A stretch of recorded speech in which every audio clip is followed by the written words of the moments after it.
Pemirsa, tak habis-habisnya pengungkapan penggunaan narkoba di kalangan artis ternama. Alasan dikemukakan para artis menggunakan narkoba, mulai tekanan hidup hingga agar bisa terus berkreasi. Untuk mengetahui lebih lanjut, kita sudah terhubung dengan pengamat gaya hidup Muammar MK. Selamat malam, Mas MK. Selamat malam, Eva.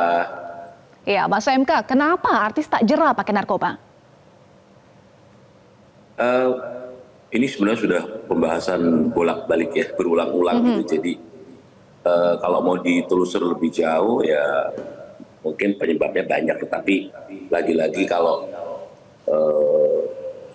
kaitan narkoba itu biasanya standar lah ya. Satu biasanya kecanduan udah pasti. Kecanduan itu dalam arti gini, kalau dia sekali ketangkep, kemudian tobat ya sudah selesai. Tapi kalau sampai 5 kali ketangkap itu berarti kecanduan kan.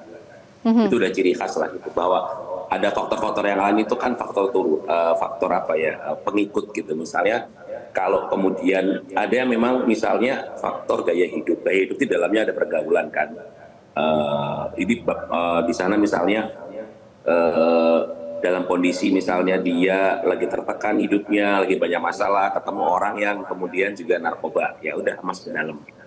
Nah kalau barangkali kalau secara faktor runutannya mungkin akan bolak-balik seperti itulah gitu. Ada yang merasa kemudian misalnya feel better kalau pakai narkoba, ada yang alasannya karena doping biar bisa kreatif dan seterusnya. Itu kan alasan yang berulang-ulang disebut gitu. Yeah. Jadi tapi secara detail kemudian faktor yang paling menyebabkan mereka terjerumus ya paling banyak mungkin kecanduan ya. Oke, faktor paling banyak adalah kecanduan. Tetapi apakah ada sindikat yang khusus untuk menyasar artis?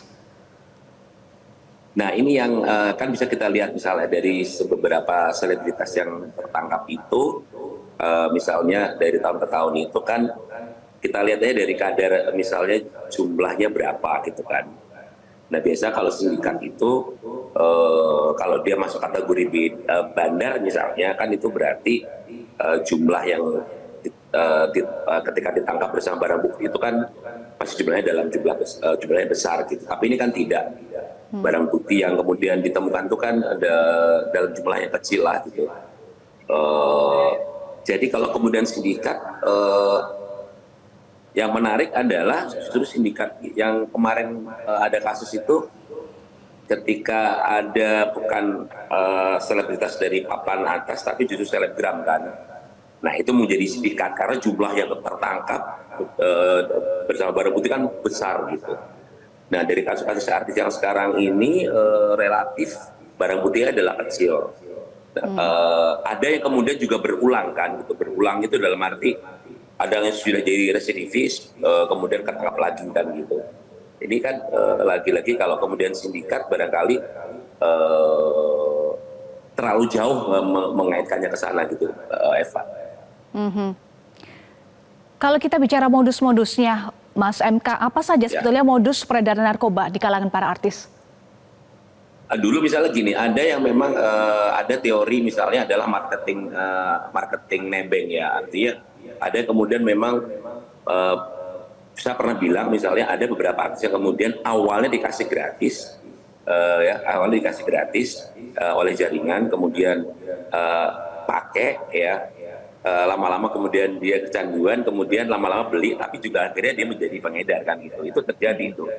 Pernah saya sebutkan misalnya ada beberapa selebritas yang kemudian yang dari awalnya pakai, kemudian dia kecanduan, kemudian mau nggak mau untuk memenuhi kebutuhannya, untuk memenuhi kecanduannya, kemudian dia menjadi pengedar sekaligus gitu. Dan karena dia gini, kalau selebritas itu kan pasti yang pertama adalah yang dicari kan akses ya, kemudian akses gitu.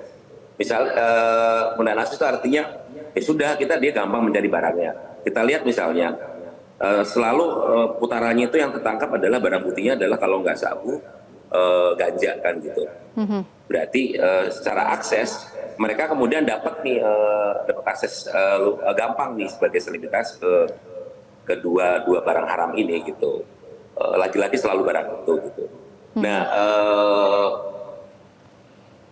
akses itu juga kemudian kan gini, misalnya ketangkapnya itu mereka tertangkap kalau nggak di kosan, di hotel dan seterusnya. Harusnya kan masa sih segampang itu kemudian mereka bisa membawa barang haram itu ke kos, ke apa gitu kan gitu. Gimana proses transaksinya. Nah, kemudian akses itu yang kemudian mereka dapat privilege gitu. Seperti itu. Baik. Mas MK, biasanya jika artis terjerat kasus narkoba akan mengajukan jalur rehabilitasi ya. Tanggapan Anda terkait jalur rehabilitasi bisakah menjadi pilihan agar para pengguna ini bisa lepas dari narkoba atau sebenarnya ini hanya akal-akalan saja untuk meringankan pidana mereka?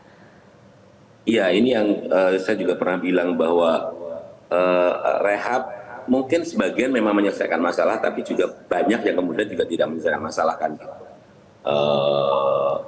Apalagi kalau kemudian itu kasusnya berulang. Mungkin ginilah, efek jerahnya itu adalah ketika kemudian mereka yang tertangkap sampai hingga 3 kali ya barangkali bukan rehab lagi gitu.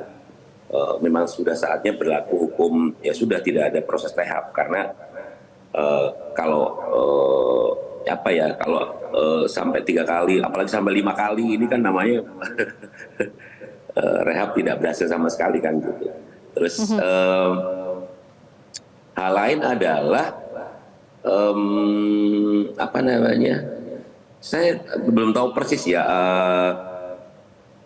bagaimana kemudian proses rehab itu dilaksanakan secara detail di dalam prosesnya itu kan saya juga belum pernah melihat kan. Kenapa misalnya mereka yang notabene mengajukan mereka yang ketangkap kemudian mengajukan rehabilitasi ini mengulangi hal yang sama. Ada Rio lah 5 kali, ada Ibra Azari lah yang bahkan dari tahun 2000 sampai sekarang masih narkoba juga gitu. Jadi rehabilitasi kemudian juga patut dipertanyakan secara efek jerahnya itu seberapa jauh gitu.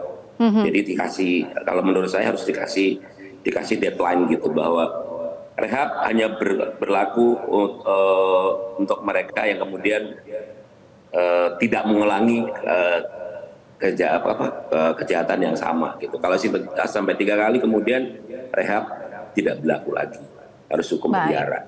Harus ada langkah yang tegas ya, Mas MK. Terima kasih, Muammar MK, pengamat gaya hidup sudah bergabung bersama kami di Top News. Jelajahi cara baru mendapatkan informasi. Download Metro TV Extend sekarang.